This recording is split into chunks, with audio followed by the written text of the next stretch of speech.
Did you know that the episode you are about to listen to is available on YouTube as a full multi-camera experience? Search for the Murder Police podcast channel on YouTube. Subscribe and see what you have been missing.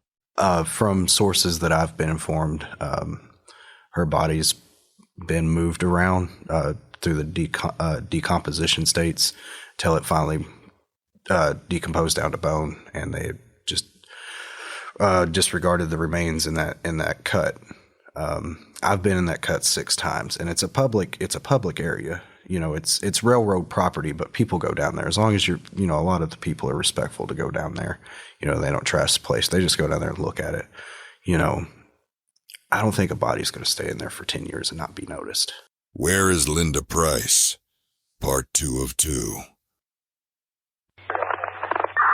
Warning. The podcast you're about to listen to may contain graphic descriptions of violent assaults, murder, and adult language. Listener discretion is advised.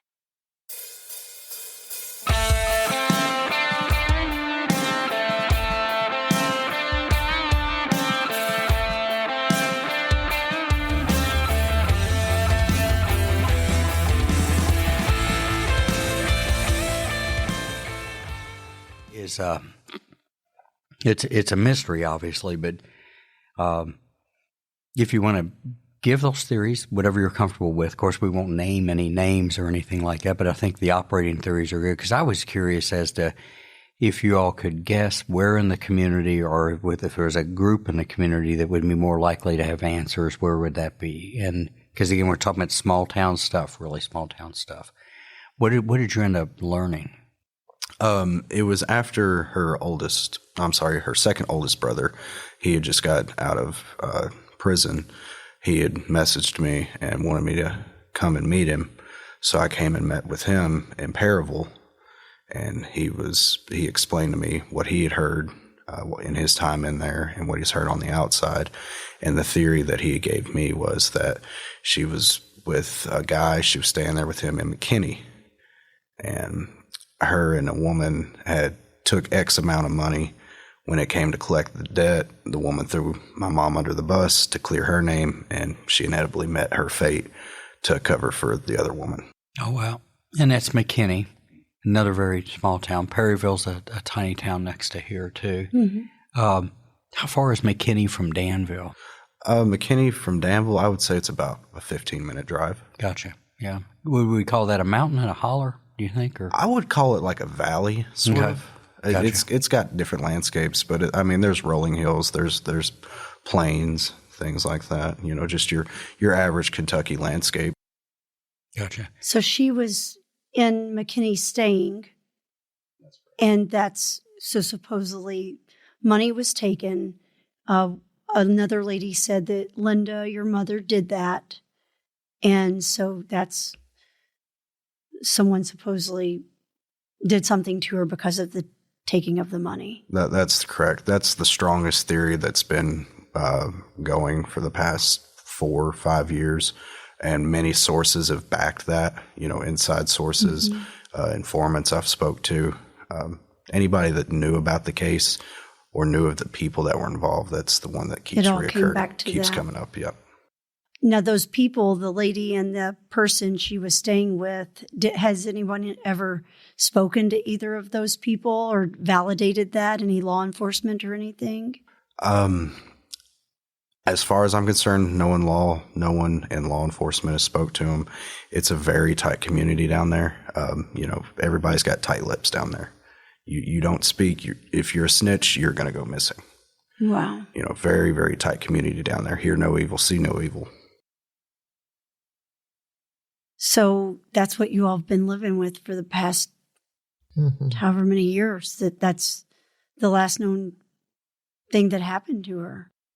And that's the biggest hurdle is, you get names, you have theories, but you also have to understand that law enforcement, they have regulations and they have restrictions. They have guidelines. They just can't go in guns blazing. Hey, we need to question you. There's procedures that they have to follow. So it's such a battle with, okay, we know these people are involved. We want them to talk, But on the other side, it's okay. We understand you guys just can't go in here and do what you want. And it's a battle on the other side too of these people aren't going to talk. That's the biggest obstacle is getting someone to talk. You can't strong someone into talking. No. Yeah, those that's got to be frustrating for a family. Oh, absolutely. There's a lot of misinterpretations. We've kind of halfway joked before that pesky thing called the Constitution and the amendments is that we're not China. We just can't pick people up and make them talk.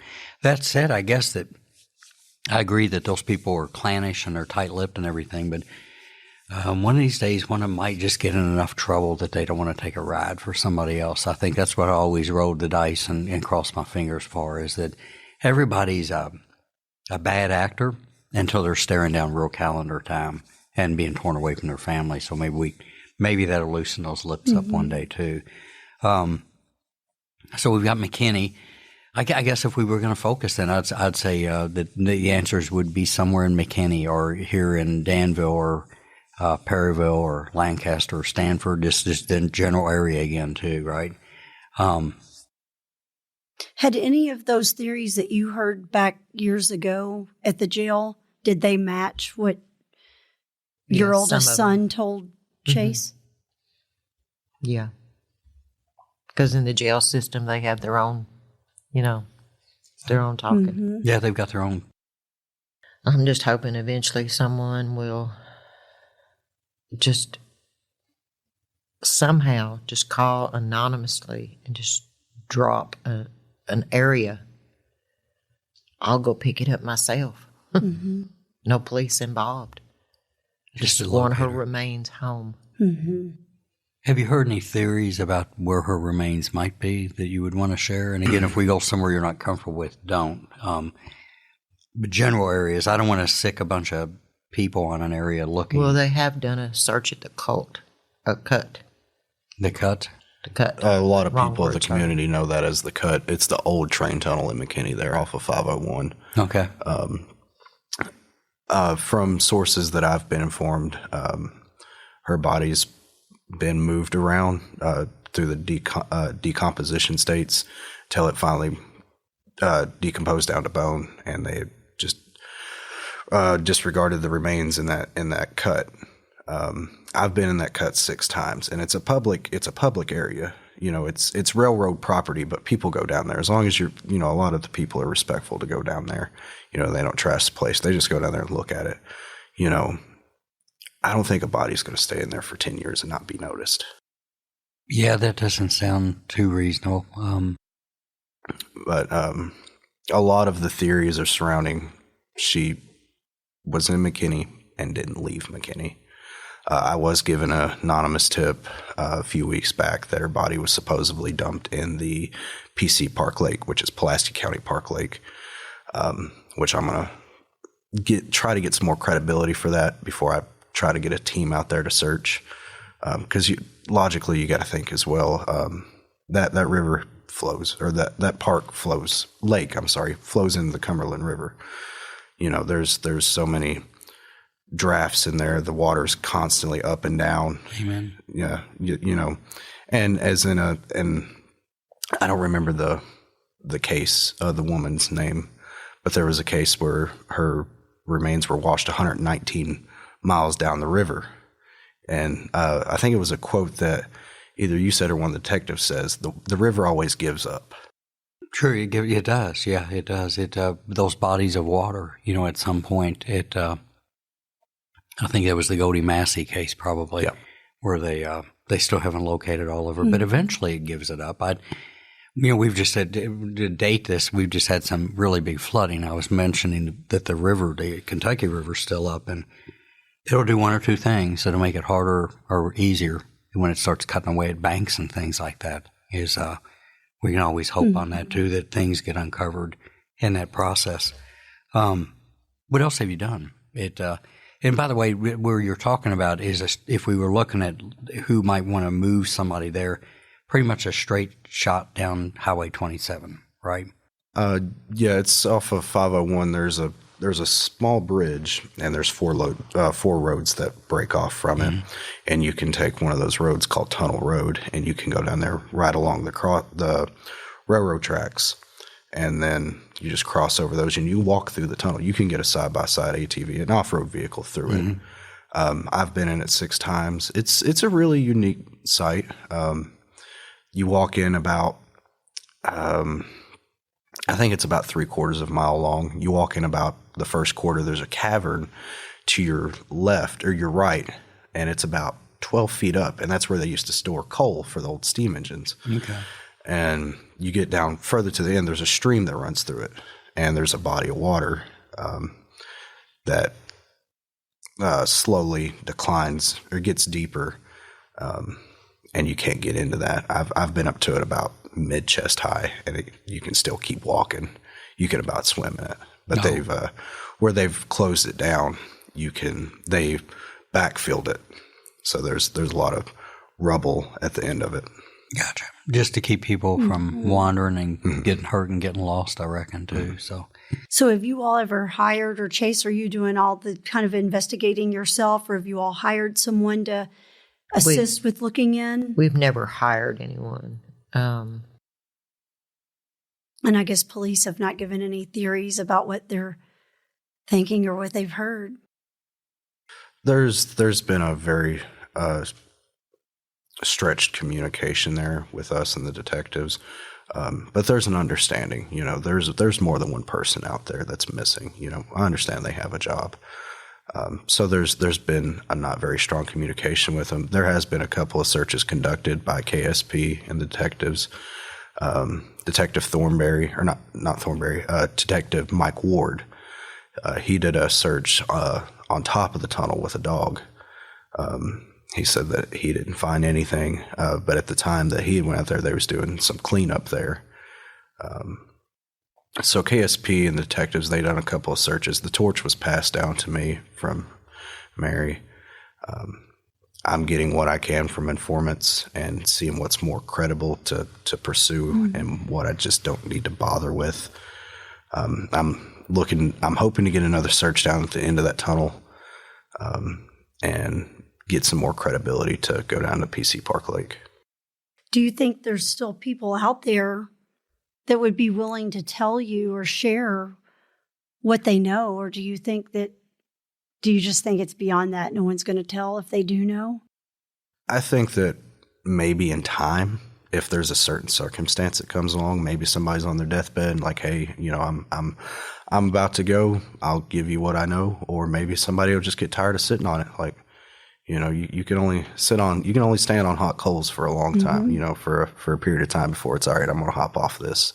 And, so I think maybe in time, somebody will say something, but there's also the other side of, it's been 10 years. Surely something would have been said. Yeah. Never give up. Never give up. I mean, that's easier said from somebody who isn't in that shoe, but especially with today, with the modern technologies and the science that we have that we didn't have several years ago, I would not give up. And again, motivators change for people on a dime. Like you said, circumstances change and they do that. What do y'all think about, let's talk about missing people for a little bit. Do you ever get the impression that society just forgets about people like Linda or Michael? Do you get the feeling like you're just left alone in this at some point? Yes, I do. I didn't mean to cut you off there. Absolutely. There's a lot of days it's a struggle thinking that you're just tucked in the corner. You're put in that filed away box, but also understanding the other side trying to see it from the detective sides. I think the statistics was that 400,000 missing people cases are filed a year, and they got to pick through those, see which ones are actually missing, or if it's just some juvenile that's ran away from home because they're mad at mom and dad. They'll come back. So there's days it feels like nothing's being done and it's a struggle, but then I look and try to see it through the detective's eyes that they're not superheroes. Yeah, it's tough triaging them. Because most people aren't really missing like Linda is. Does that make sense? So we have that 400,000, and it really is tough to pick which one that you're going to lean into. I think intuition comes into. I think communicating from the family is a big one. Just through experience, the more honest a family is. For example, when I'm pretty sure when you all talked about Linda, you talked about her life challenges, because that's a big deal. That tells where you might go. We call that victimology, and that might help us when we decide where to go with something like that. But I think it's one reason we like sitting down and talking with you all, is that maybe to lessen the likelihood that somebody gets lost in numbers and statistics, and just is more than an Amos number. All right. I mean, Linda's got an Amos number, but we need to make sure that her name is in front of all of that too. What would justice look like? I mean, you mentioned, I think, Mary Elizabeth, that locating her would be your biggest thing. Just bring her home so I can bury her. That's it. Yeah, to have something to work with. Closure. Yeah, exactly. What about you, Chase? What's that look like? I feel the same way for the majority of the part. You know, I have my own system I call the 3R system. I'm not looking for revenge or retribution, just relief. Okay. You know, when we have our annual vigils between the family for my mother, it's a very, very unexplained feeling when you look at a headstone with a birth date, no death date, and knowing that she is not there. Yeah. So you have a marker ready? Yes. What a horrible. We have her a burial plot just in case. We have her a headstone. It has a picture. She has a birth date, but I did not put an exit date. What cemetery is she in? Lanham Town Cemetery outside. In Casey County. Lanham Town. Okay. Gotcha. What a horrible position to be in, to have a place to rest your family member. When my son and Chase started searching and we were finding some bones, I had to think, what if we do find, I don't have a place to lay them. So we got that took care of. And I've had her picture put on there just so even that's a place to go and talk to her. You have to start somewhere, I guess. You have to start somewhere. That way, if I leave this world, it's took care of. There we go. Which I think putting that stone there for me was a motivator in a way to finally get the stone finished and know that she is there. There we go. Mm-hmm. Bring her home. Bring her home. For the people that, you know, we know people know things. We can agree on that. Small town, like you said, tight-lipped, clannish. What would you say to those people? If you met one, what would you say to somebody that knew something that isn't coming forward? What would you ask them? What would your argument be with them? What would you say to somebody like that that's holding it inside? I respect why you're doing what you do because of the world you live in, but don't make us be a part of that world and just give us what we want. I don't want you behind bars. You'll have to live with that for the rest of your life, and in the afterlife, you'll be judged for it. It's very profound. Mm-hmm. Very profound. I've never heard anybody put it that way, so that's very profound. And again, I think that the whole idea of having that marker to drive, yes, to get that fulfilled. How can people help with this in the community? What would be the avenues of communication? What would you ask the community to do? Keep their ears out. If you know something, come forward. I mean, if I can get enough credibility to go and do searches, boots on the ground would be greatly appreciated. You know, gotcha. If you want to come out for 15 minutes, if you want to stick around for 8 hours, you know, boots on the ground, more eyes, more coverage. Okay, so if you get a good search area, then you would ask people to come out and give you a hand. I agree with that. That's good to cover more ground. I did have a question that I wanted to ask. You all had mentioned that there was a female that had blamed Linda for taking the money when she, in fact, is the one that took the money. Whatever happened to her? Was she ever surfaced? And what happened to the guy that Linda lived with? The woman, she's still out there. She's well aware that we know. She lives within that community. She's part of that community. Still, today. That tight-lipped community. From my understanding, she got out of drugs. She's cleaned up for herself. So I'll give her props there. You know, she did better for her life. But you're still carrying a demon on your back. The guy that she was staying with, he just kind of vanished. You don't hear anything about him. That's one of the interesting things about that community there is you might hear something about this guy or that guy, this woman, that woman. But I mean, they're not too much of a known figure that you want to keep up with them. So, they might be 3 states away. They might just be next door.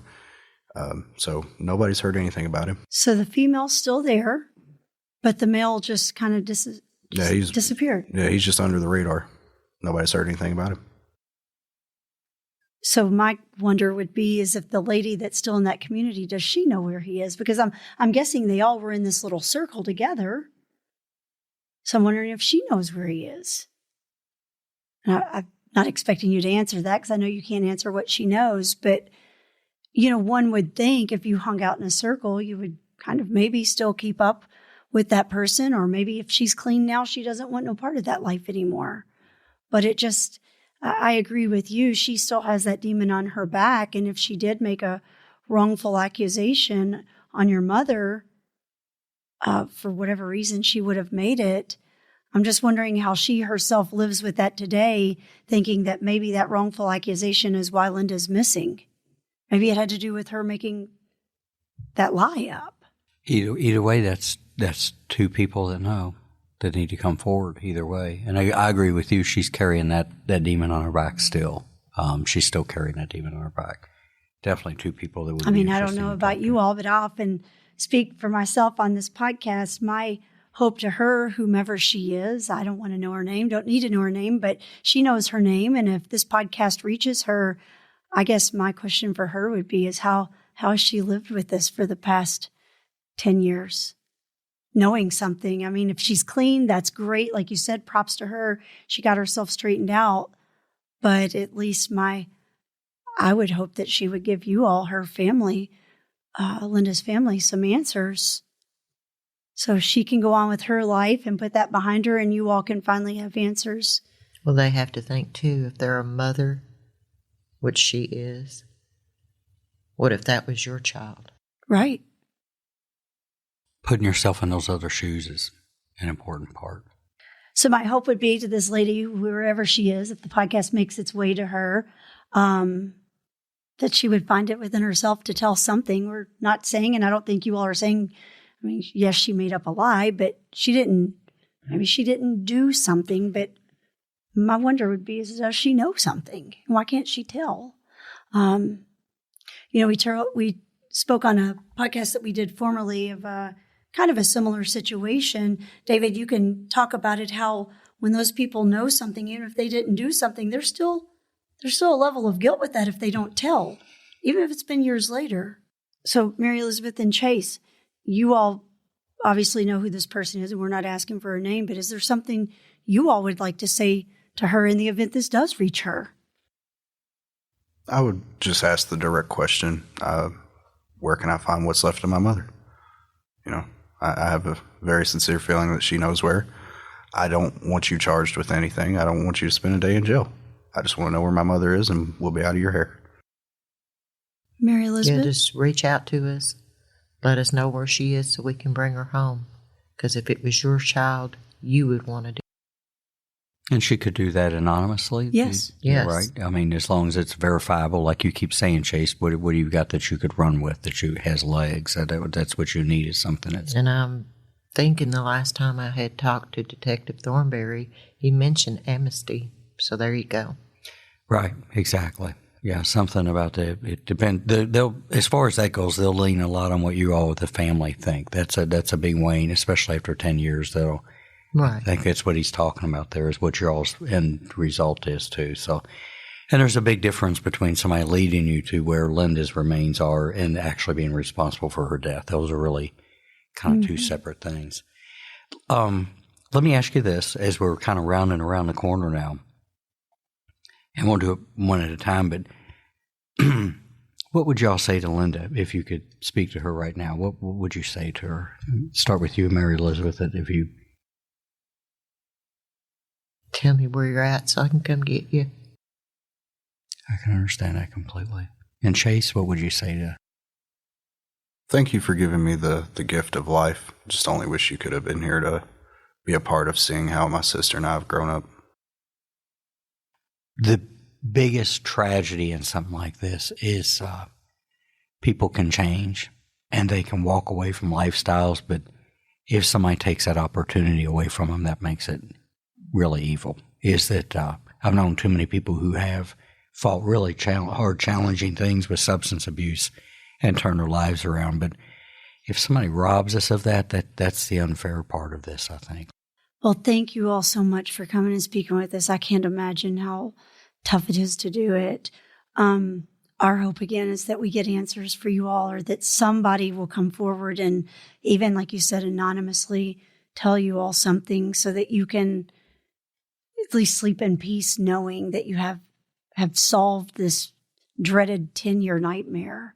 So, and to the lady, if you see this, whomever you are, please, if you know something, tell, or if somebody else knows something, just tell. I think that's only fair for you all for what you've gone through for all these years. So thank you so much. Our prayers will be with you that you get some kind of answers. And thank you for taking your time to talk to us. Thank you for having us. Thank you. Thank you all. The Murder Police podcast is hosted by Wendy and David Lyons and was created to honor the lives of crime victims, so their names are never forgotten. It is produced, recorded, and edited by David Lyons. The Murder Police podcast can be found on your favorite Apple or Android podcast platform, as well as at murderpolicepodcast.com, where you will find show notes, transcripts, information about our presenters, and a link to the official Murder Police podcast merch store, where you can purchase a huge variety of Murder Police podcast swag. We are also on Facebook, Instagram, and YouTube, which is closed caption for those that are hearing impaired. Just search for the Murder Police podcast and you will find us. If you have enjoyed this podcast, please subscribe for more and give us 5 stars and a written review on Apple Podcasts or wherever you download your podcasts. Make sure you set your player to automatically download new episodes so you get the new ones as soon as they drop. And please tell your friends. Lock it down, Judy.